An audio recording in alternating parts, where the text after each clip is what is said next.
subject is on the 2G, how wrong information was given in the 2G by Vinod Rai, and he's apologized in the affidavit. So basically, how the government was hurt and party was hurt.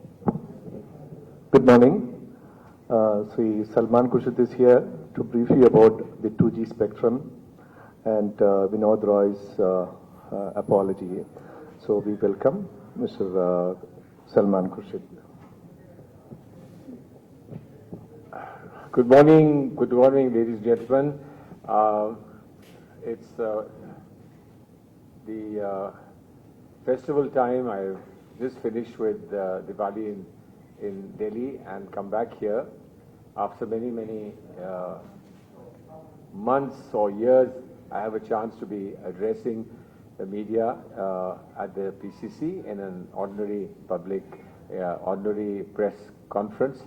Of course, the election time, one had the good fortune to meet many of you, talk to you, and both learn from you as well as to try and share information with you.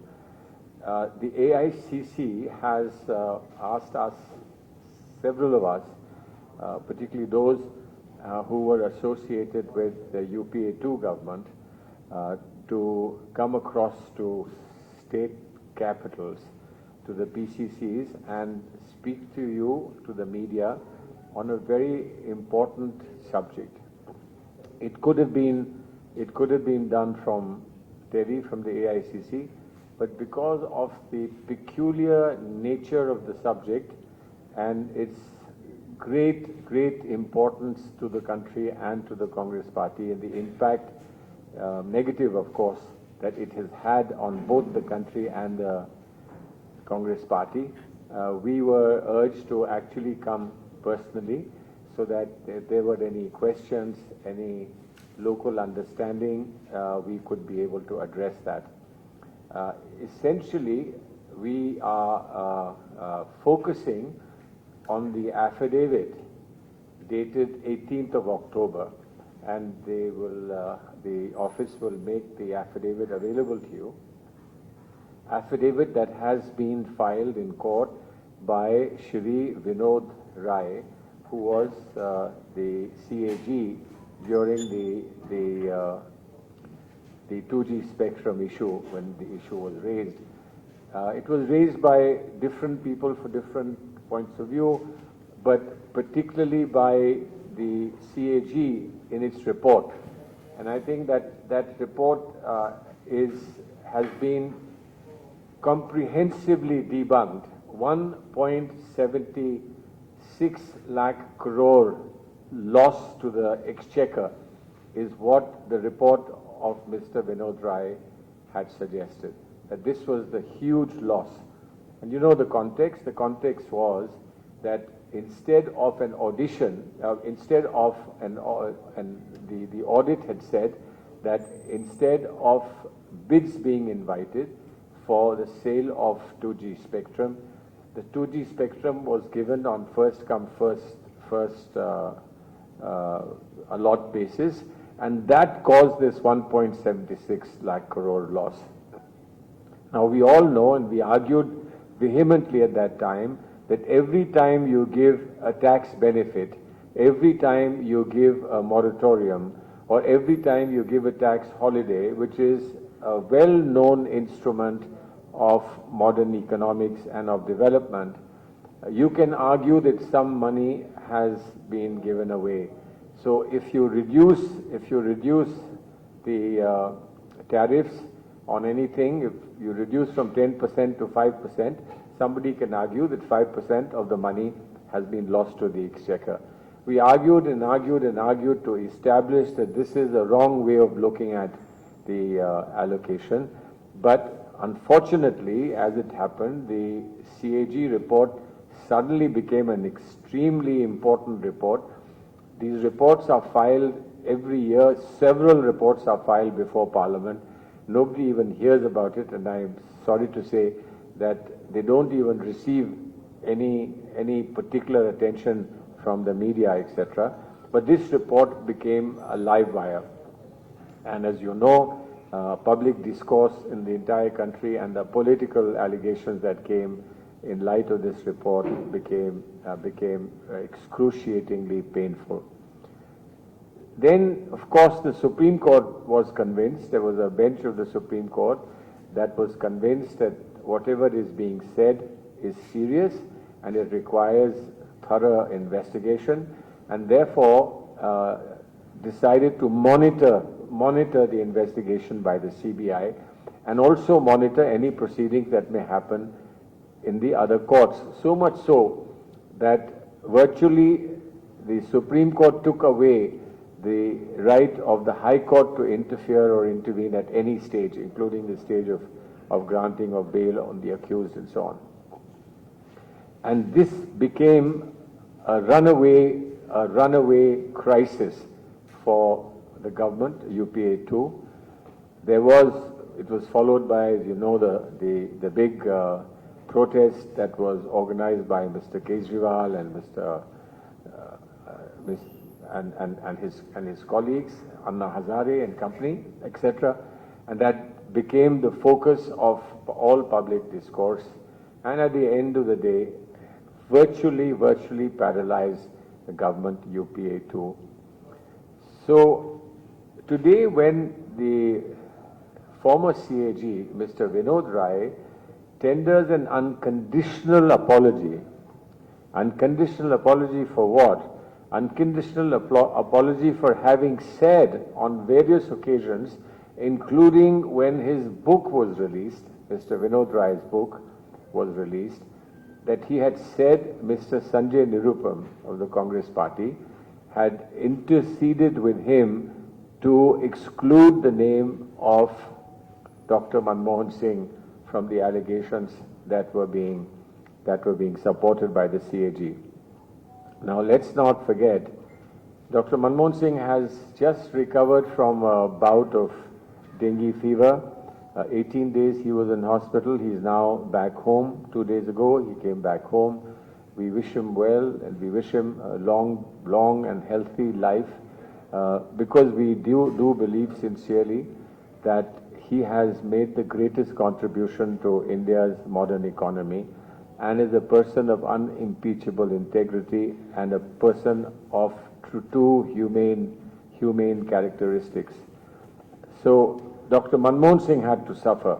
He was maligned, and according to Mr. Vinod Rai now, that he was wrong in having said that a Congress leader had interceded on behalf of Dr. Manmohan Singh to say that his name should be excluded.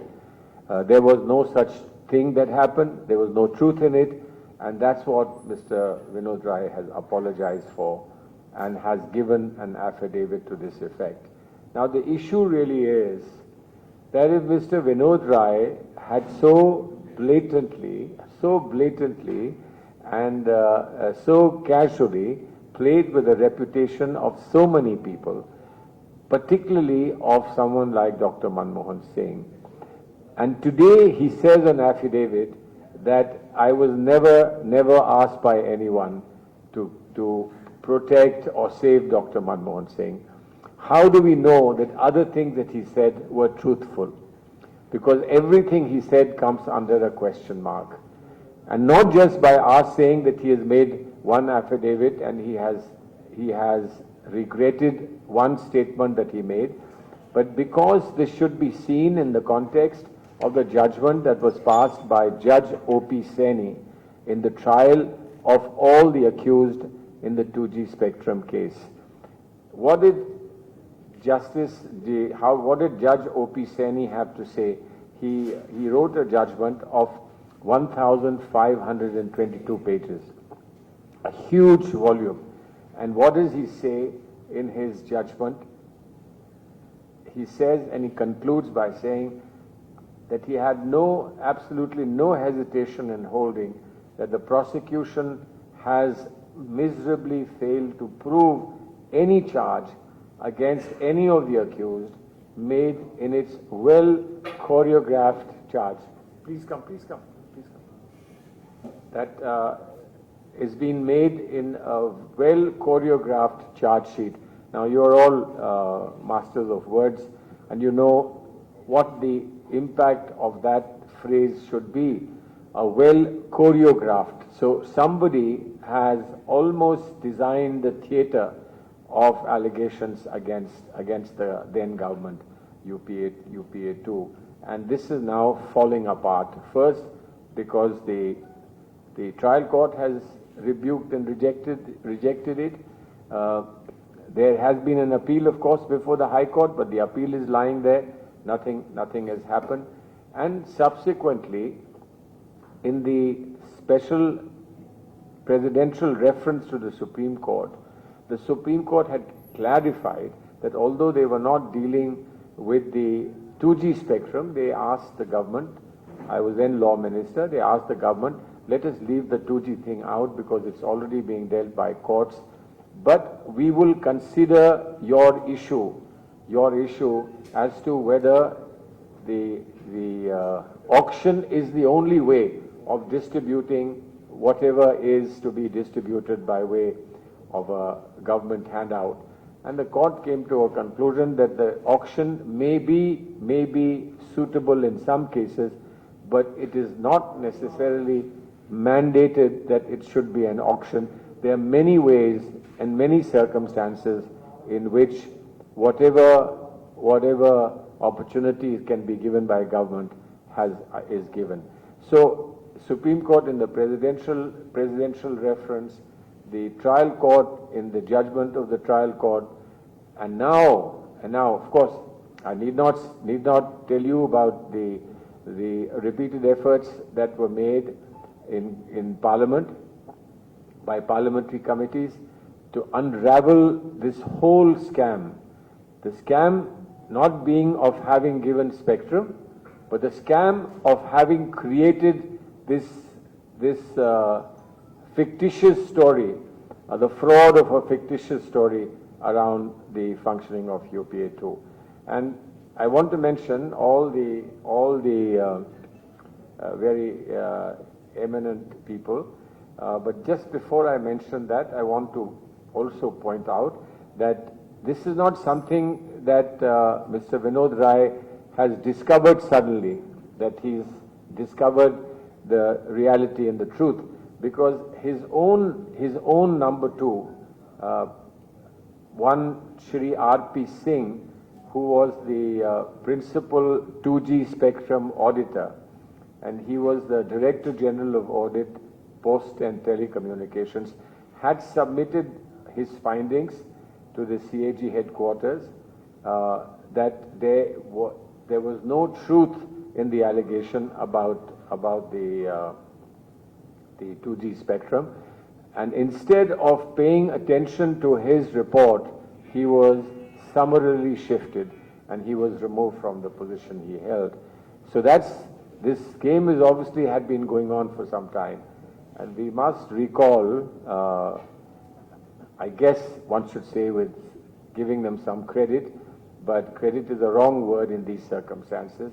We must recall what was the outcome as far as the government was concerned. We know that the government was virtually dragged through the mud.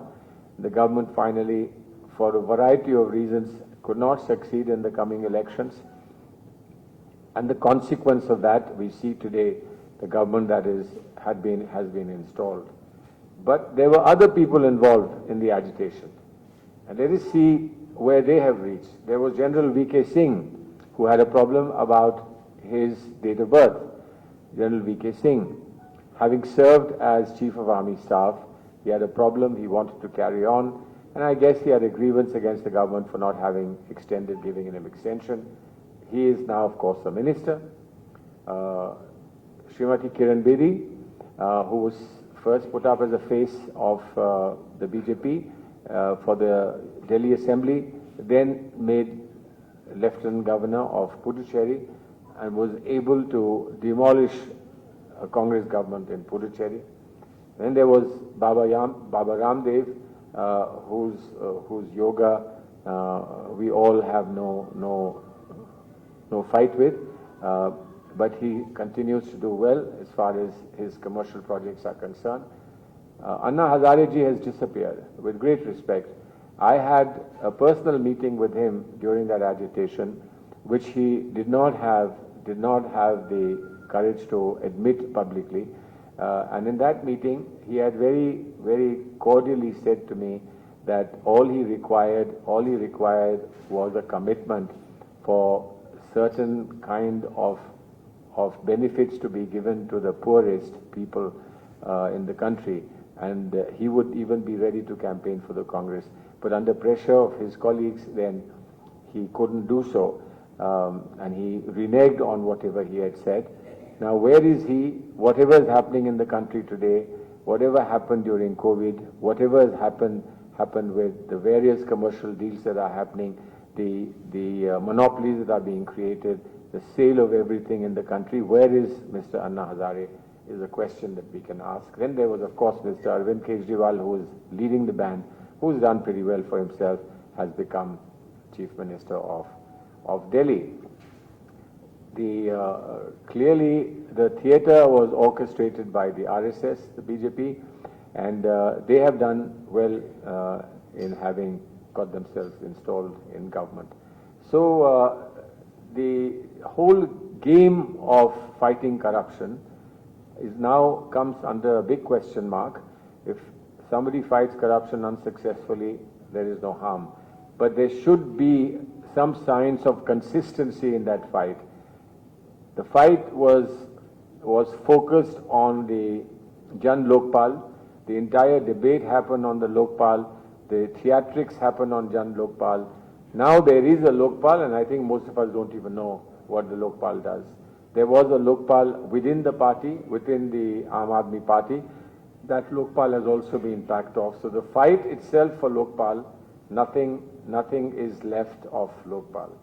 So on one side, this is what we see, and with which Mr. Vinod Rai was associated. On the other side, we have seen the bank frauds that have surfaced repeatedly, such as the 13,500 crore PNB bank fraud, such as the crores of bank of money lost in bank frauds in the escape of Nirav Modi, Mehul Chokshi, Lalit Modi, Vijay Mallya, etc., etc. So why do I bring this in? Because one, it speaks volumes on how this government functions. Two, because Mr. Vinod Rai was the head and the chairman of the Banking Recruitment Board during this period, but we've never heard a word from him about the banking frauds that have happened. So this attempt to destabilize what was, and we believe it was, beneficial government for this country, this attempt succeeded, and it's now only unraveling. How history will have to be written again and again till the truth comes out is becoming apparent and has been validated by this affidavit that Mr. Vinod Rai has filed. So thank you, ladies and gentlemen. Any questions you have, I will be happy to answer them. Did the Congress initiate any legal action against Mr. Roy? See, as you know the system, what Mr. Nirupam had done was to file a defamation case against him. And this is the end result of a defamation case. Now, as far as Dr. Manmohan Singh is concerned, I can't speak for him, but Dr. Manmohan Singh said once to you and to the country that I believe history will treat me more kindly than the present times have. And I believe that he has put himself above all this petty politics that has caused. But he's very old now, and I think that I'm not sure that he would want to get into a direct public debate about this. But I hope that we will, and that's the reason why I am present here today. The AICC has taken the initiative to make sure that we come. It is important for purposes of accountability, for purposes of integrity of our institutions, for purpose of getting the right historical understanding for generations to come. It's important that this should be debated. I believe with this happening, The apology should not be to Mr. Nirupam alone, but an apology should be to the whole country for what they have done and the loss that they have caused. The telecom sector was virtually destroyed. The government admits that, and the government is now trying to revive the telecom sector.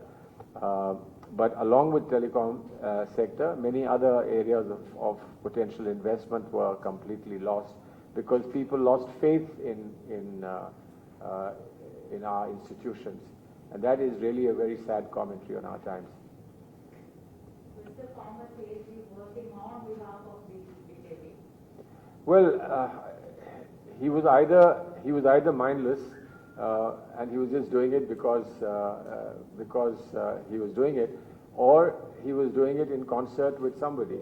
Now, the names I've taken, including his name, are people who have benefited from the BJP government. They've been rewarded, if you like.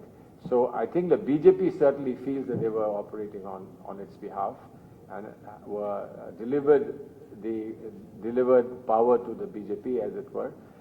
But that you can destroy lives so easily you can destroy reputations. This is a lesson to learn for all of us, whether in power or out of power. What would be the next step in your campaign against Mr. Arjun? Well, see, the thing is that public memory is short and people forget, and I'm not even sure how much you can help us engage the public back into this, the nitty-gritty of what actually happened. But the purpose of coming personally, individually, is to be able to revive this discourse, this conversation with the public, and hope that the public too one day will be able to reassess its own mood and its own judgment about how it treated the Congress party and how it treated various institutions at that time. It is important for integrity of our country and the integrity of our institutions that an objective, fair and transparent view be taken. And I hope future parliaments and future institutional approach to what had happened will indicate something. I mean, it took a very long time for the British to come and apologize for Jallianwala Bagh. It took them a very long time, and officially they may not yet have done it. It took a long time for various countries to apologize to each other for things that had happened, for nuclear war, the apology for the Holocaust in Germany, etc., etc. So in that sense, truth and reconciliation, as President Mandela had spoken of in South Africa, is the need of the hour. So Mr. Vinod Rai has at least accepted truth. I think we can thank him for that. But what about reconciliation? Once truth comes, how do you reconcile? Once an apology comes, how do you reconcile? How do you do reparation? How do you undo the damage that has been caused to people, or damage that has been caused to the institutions or to the economy? I think that's a big challenge. Whatever we can do as a party, we are duty bound to do, and we will, both in Parliament and appropriately in whichever other institutions we can take it up. Right, so no more questions, and thank you. It seems strange if you don't have too many questions. It seems like everybody's accepted what you're saying, which is a slippery slope. That you go away thinking, I've convinced them, but then you find that you haven't really. But copies of this, yes, only been distributed. You've got copies of this, so the affidavit is also there, and I hope that you will help us by free, fearless, and frank reporting. If you have any other questions about this or about anything else that I can answer about what's happening in public life and politics, I'd be very happy to answer it. What is your assessment on Congress campaign in Uttar Pradesh? I think I've been there. Last 20 days I've been in that campaign. I think it's infusing fantastic energy into our workers who were frankly lying very demoralized and moribund. and the workers are coming out. I was very impressed by the number of young people who are obviously first time workers and first time voters who are coming out.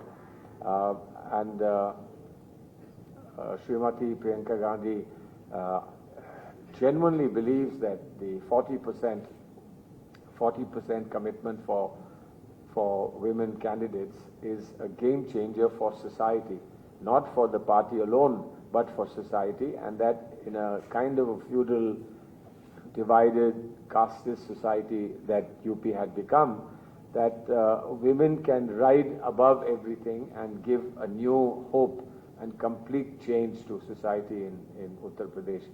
I hope that has some electoral benefits as well, but her concern really is to change society, and we are all strongly supporting it, and I hope that women can become true participants in the process of public life.